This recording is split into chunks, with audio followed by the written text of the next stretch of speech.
Good morning. Welcome back to yet another section of Signatures Expressing the Self.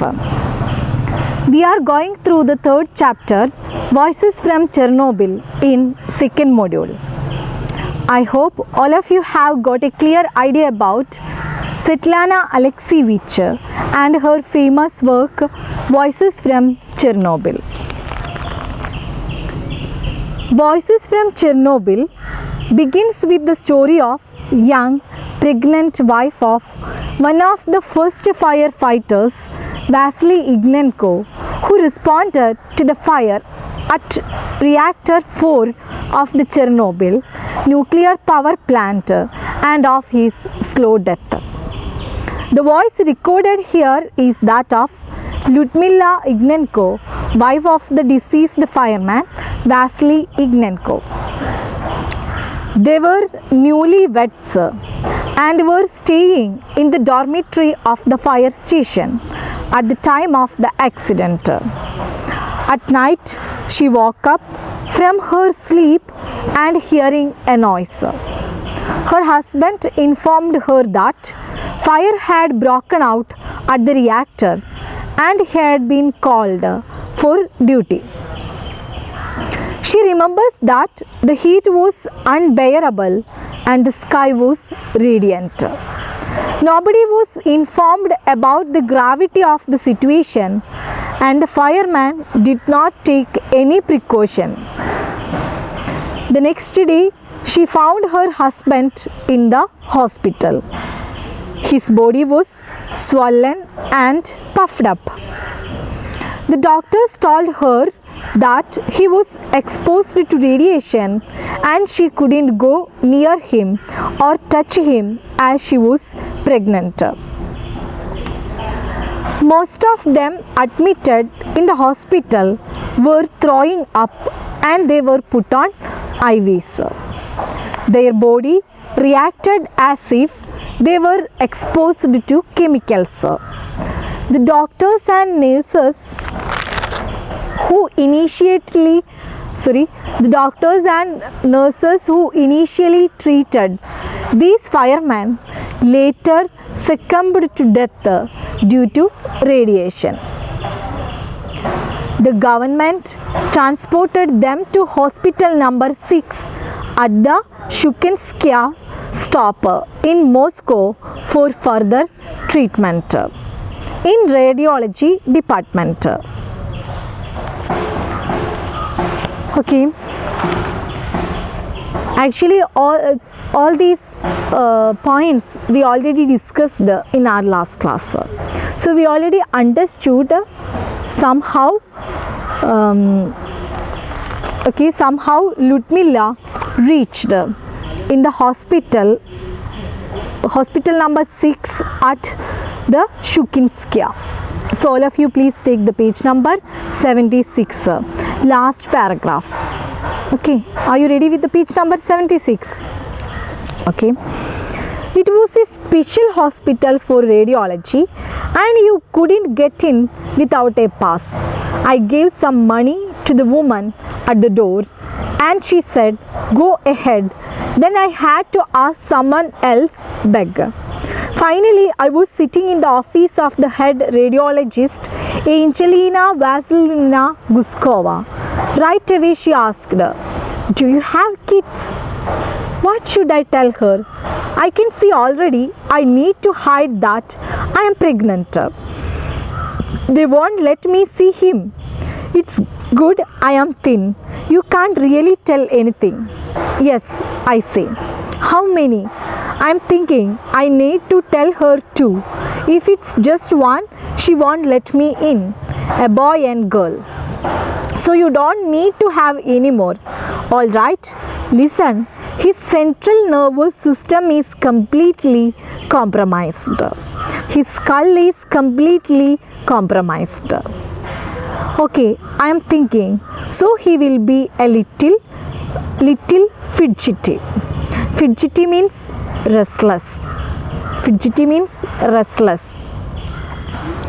Okay, then I told you, even she was physically weak because she is conceiving. Anyway, she wanted to spend the time with her husband. That is why she reached in Moscow. With the help of a policeman, she already identified the victims. They were admitted in hospital number 6 at the Shukinskaya. Then she reached at the hospital Shukinskaya. It is the hospital for radiology. But you know, it is very difficult to enter in the hospital without pass. So she tried to collect a pass to enter into the hospital. For that, she met Angelina Vasilievna Guskova. At the moment when she met Angelina, she asked her the first question, "Do you have kids?" So you know, actually she knows the seriousness of this question, because I told you this hospital for radiology. That is why she asked the question, "Do you have kids?" Actually here Ludmila tried to hide her pregnancy. Fortunately, she is very thin. That is why no one can easily identify her. She is conceiving. And Angelina also didn't recognize that Ludmila is a pregnant lady. That is why she asked the question directly, "Do you have kids?" And even she took the time to give a good answer, and logically she answered that she has one boy and one girl. So she is safe because she has 2 children. So there is no need to think about the children. Okay. So you don't need to have any more. All right. Listen. His central nervous system is completely compromised. His skull is completely compromised. Okay, I'm thinking, so he will be a little fidgety. When Angelina understood that they have 2 children, she revealed the fact directly to Ludmila. What is the fact? The present situation of Vasily Ignenko, her husband. His central nervous system is completely compromised.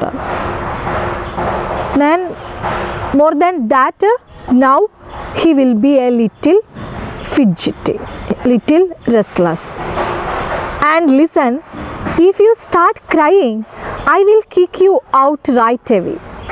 No hugging or kissing. Don't even get near him. You have half an hour.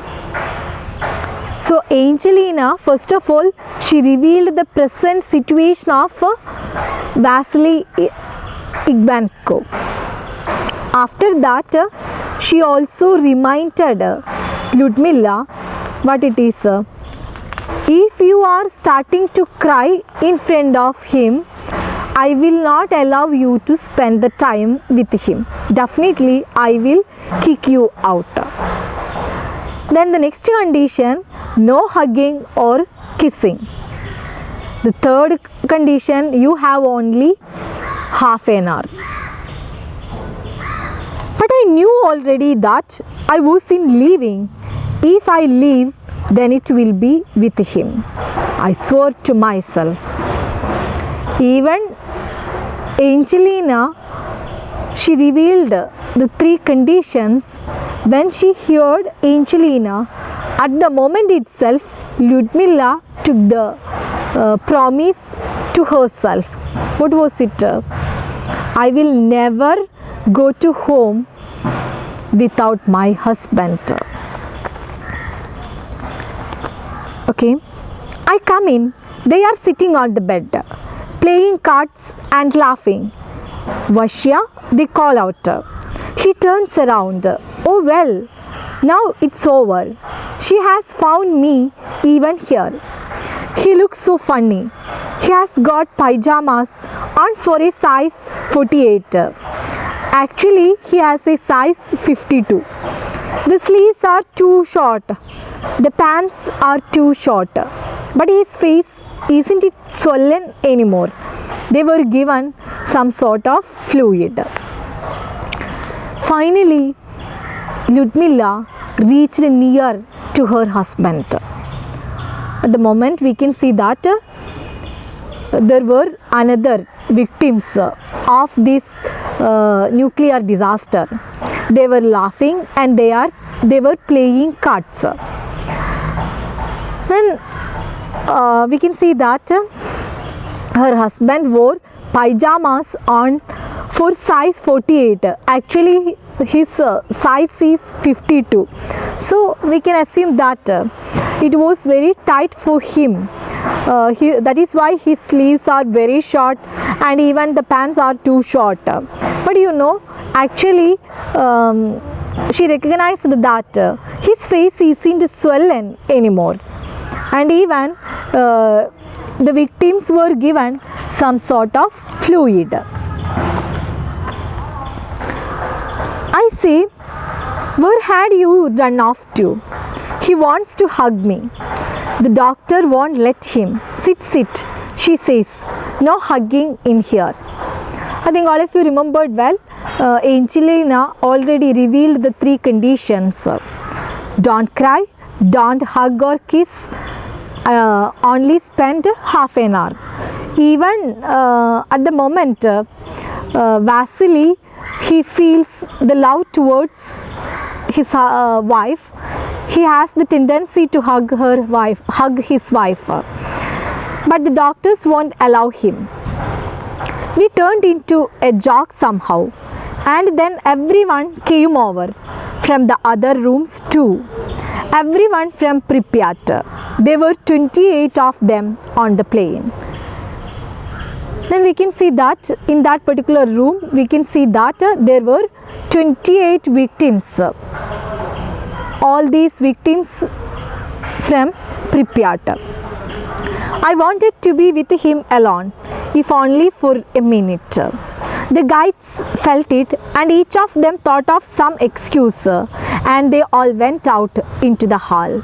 Then I hugged him and I kissed him. He moved away. Anyway, they got at least 1 minute to spend for themselves. Don't sit near me, take a chair. That's just silliness, I said, waving it away. The next day, when I came, they were lying by themselves, each in his own room. They were banned from going in the hallway, from talking to each other.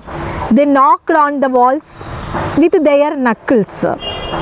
Dash dot dash dot. The doctors explained that everyone's body reacts differently to radiation, and what one person can handle, another can't. They even measured the radiation of the walls where they had them, to the right, the left, and the floor beneath. They moved out all the sick people from the floor below and the floor above. There was no one left in the place. So we can see that her husband, Vasily Ignenko, he was very conscious about the health of his wife. That is why he just revealed her, you don't sit near me. Take a chair and you please keep a distance from me. Then the next day also she visited the hospital. At the moment we can see that the victims of the Chernobyl disaster, they got restrictions. Now they already cut short their freedom to spend the time together. Then, because the doctors already revealed the fact that the victim's body reacts differently to radiation. That is why they already got the restriction. And they even measured the radiation of the walls where they had them. So that is why they can't walk and they can't spend the time together. He started to change every day. I met a brand new person. The burn started to come to the surface in his mouth, on his tongue, his cheeks. At first there were little lesions and then they grew. Okay, lesions means a tissue which has suffered damage through injury. A tissue which has suffered damage, a tissue or organ which has suffered damage through injury. It came off in layers as white film. The color of his face, his body, blue, red, grey brown, and it's all so very mine. It's impossible to describe. It's impossible to write down or even to get over. The only thing that saved me was that it happened so fast. There wasn't any time to think. There wasn't any time to cry.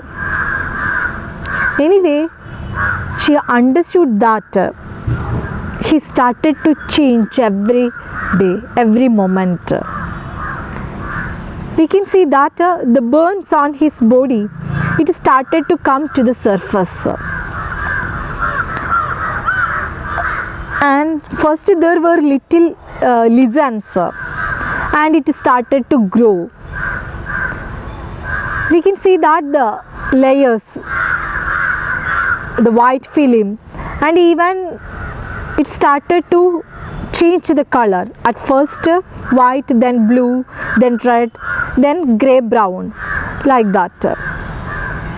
Anyway, she says that it is very impossible to describe the minute changes in his body. It is not possible to write down the reality.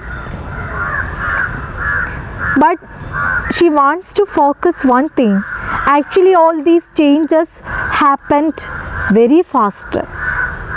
And even she didn't get the time to think about what happened in his body. Even she couldn't get the time to cry at least. What happened? What are the changes happening in his body? 14 days. In 14 days, a person dies. Can you imagine? It was the 9th of May. He always used to say to me, "You have no idea how beautiful Moscow is, especially on Valentine's Day. When they set off the fireworks, I want you to see it." And even they are passing through the worst time in their life. Vasily Ignatyenko, he was in a good mood. Then he started to speak about the beauty of Moscow. He started to speak about the celebrations relating Valentine's Day. I was sitting with him in the room. He opened his eyes. Is it day or night? It's 9 at night. Open the window. They are going to set off the fireworks. And even he couldn't understand if it is day or night. When he reveals that it is night, he just asked her to open the windows to see the fireworks. I opened the window. We were on the 8th floor and the whole city was there before us. There was a bucket of fire exploding in the air. According to his instruction, when she opened the window, both of them enjoyed that firework. Look at that, I said. I told you I would show you Moscow, and I told you I would always give you flowers on holidays. At the moment, he just started to think about his promises to her. I looked over and he was getting 3 carnations from under his pillow. He had given the nurse money and she had bought them. I ran over and kissed him. My love, my only one. And even we can see that even they are passing through the worst moments in their life, both of them found the time to enjoy their last moments together.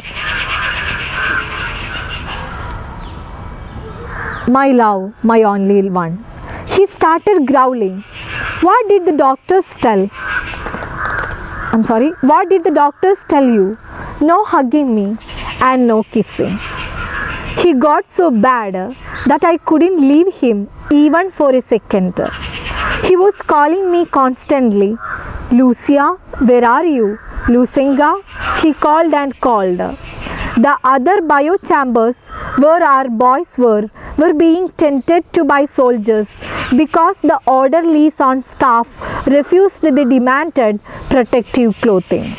The soldiers carried the sanitary vessels. They wiped the floors down, changed the bedding. They did everything. Where did they get those soldiers? We didn't ask. But every day I would hear, dead, dead. Tishura is dead. Titanok is dead, dead. Even we knew that they were newly wedded couple. Even they have their own space, their own time for themselves. Even that critical situation, they are enjoying their life. We can feel their sincere love. But at the same time, Vasily always took the precautions to take care of his wife. That is why he didn't allow her to hug him or kiss him. Then she speaks about the service of soldiers. We already understood they well behaved to the victims in that hospital. They already passed through the dangerous situation. Even without any protective clothes, soldiers are forced to do the sanitary vessels. They wiped the floors down. They changed the bedding. They did everything for the victims without thinking their life. At the same time, every day they also heard the death of soldiers. He was producing stool 25 to 30 times a day.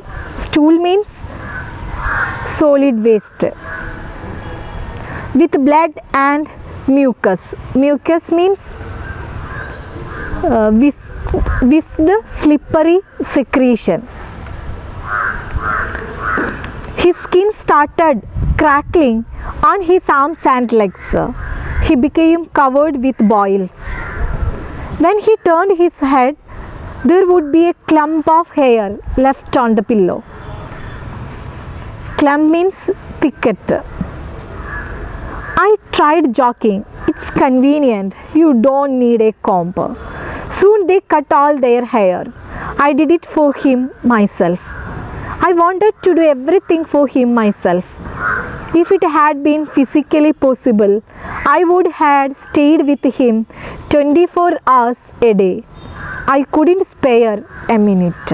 Day by day, his condition became very bad. He was producing stool 25 to 30 times a day with blood and mucus. His skin started to break on his arms and legs. He became covered with boils.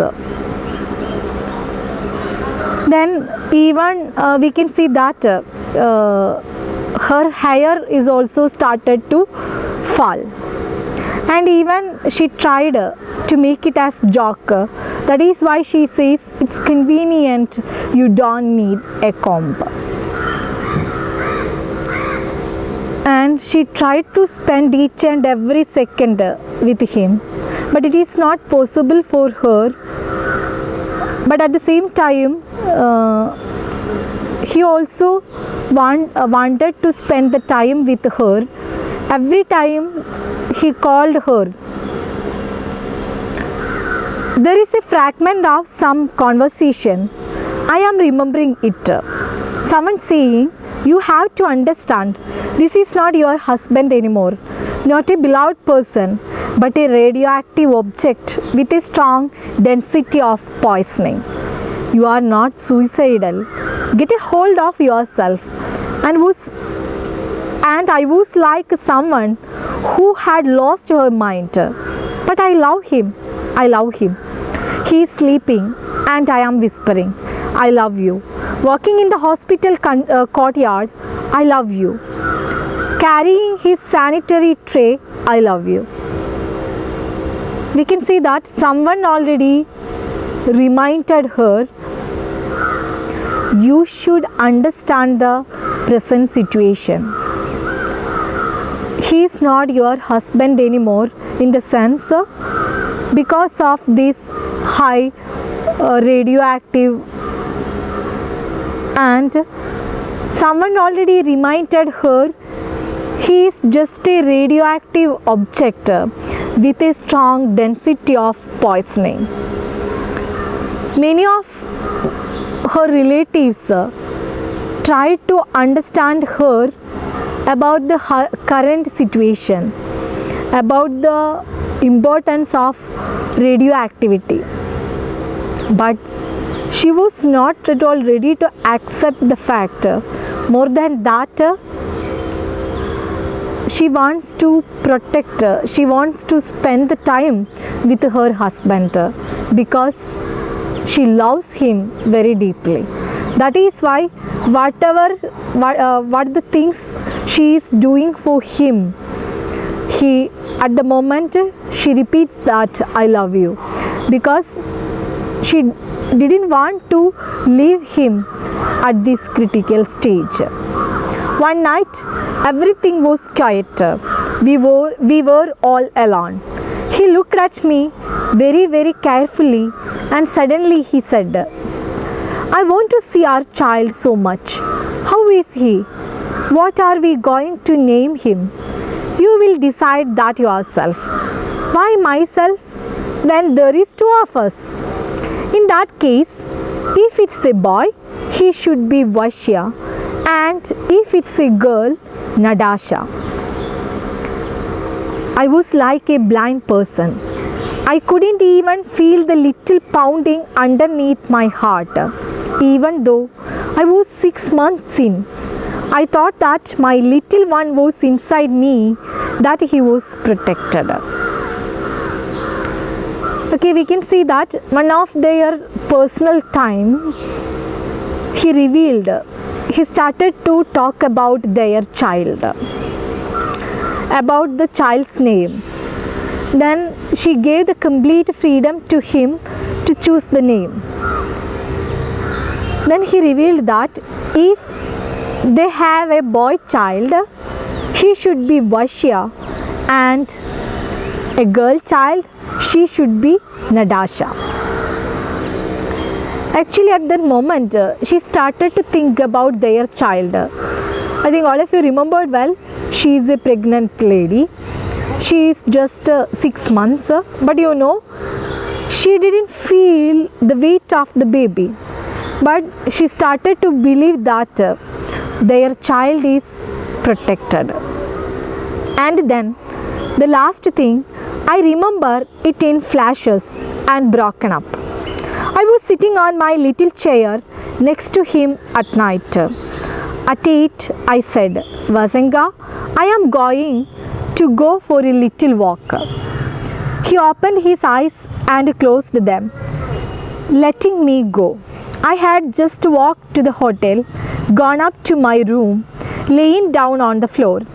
I couldn't lie on the bed. Everything hurt too much. When the cleaning lady started knocking on the door, "Go run to him. He is calling for you like mad." That night at 8 o'clock, suddenly she felt to go for a walk. With the permission of her husband, she went to her room. What happened to that day, she doesn't know. When she reached at her room, she started to take rest in the floor. After a while,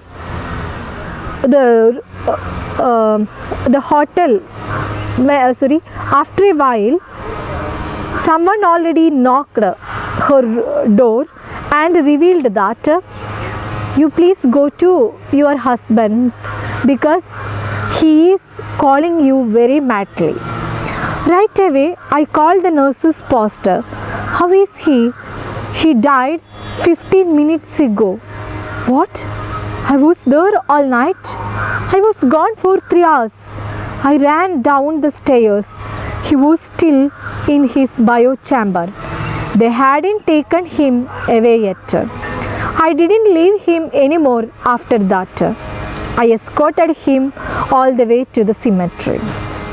Although the thing I remember is in the grave, it's the plastic bag, that bag. Anyway, when she reached in the room of the hotel, when she spent the 3 hours without saying any word to her, he died. When she called the nurse already informed the tragedy of her husband. She couldn't believe at first. Somehow she reached near him. Then she identified that he died. He was in his bio chamber. And even she followed him all the way to the cemetery. But you don't expect a funeral ceremony. For him, they already arranged a plastic bag because of this radioactivity. At the morgue, they said, "Want to see what we will dress him in?" I did. They dressed him up in formal wear with his service cap. They couldn't get shoes on him because his feet had swelled up. They had to cut up the formal wear too because they couldn't get it on him. There wasn't a whole body to put it on. The last 2 days in the hospital, pieces of his lungs, of his liver were coming out of his mouth. He was choking on his internal organs. I would wrap my hand in a bandage and put it in his mouth. Take out all that stuff. It's impossible to talk about. It's impossible to write about. And even to live through. They couldn't get a single pair of shoes to fit him. They buried him barefoot. So we reached at the page number 82. I think this is enough for today's class. So all of you go through the textbook well. Okay, thank you.